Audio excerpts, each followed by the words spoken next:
Hello, good morning students. How are you? I hope that you are all fine during this that is a lockdown period. So we cannot discuss anything in the classroom. That's why in the sense we can go for this PowerPoint presentation. Listen seriously. In this that is slideshow, we are going to discuss about the foreign institutional investors. What do you mean by foreign institutional investors? Already you all know about the concept of foreign direct investment. Here the company started by foreign companies or foreign countries outside of our country for the purpose of investment purpose.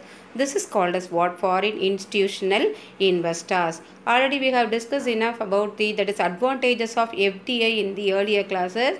The advantages are same. It boosts our economic development. It ensures our technology development. It promotes the capital formation. It improves the competitive efficiency. Productivity will be maximum. That is employment generation. Economic development is possible only when we invite the foreign institutional investors.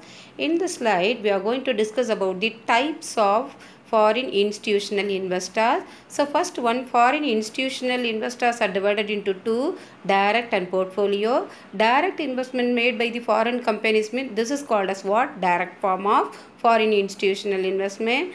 Portfolio means in the form of stock, shares, securities, debentures mean this is called as what? Portfolio investment. Next one, it will be in the form of wholly undertaken by the foreign companies, or that is the foreign companies will have a joint venture with the Indian companies, or by taking the concept of acquisition or merger. In the sense here we can, that is here, invite the foreign institutional investor.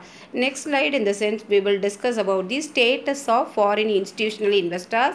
So here 1992 we are opening up of the stock market to invite the foreign institutional investment. Next one here, who is the controller of SEBI for stocks, shares and securities? You all know that SEBI. So SEBI regulates all the that is here functions or administration, that is frame the rules and regulations to control the foreign institutional investment. Next one here, the India invite the portfolio investment in the year 1993. In the year 2015, 53% of foreign institutional investment is invited by our government in the form of Indian companies.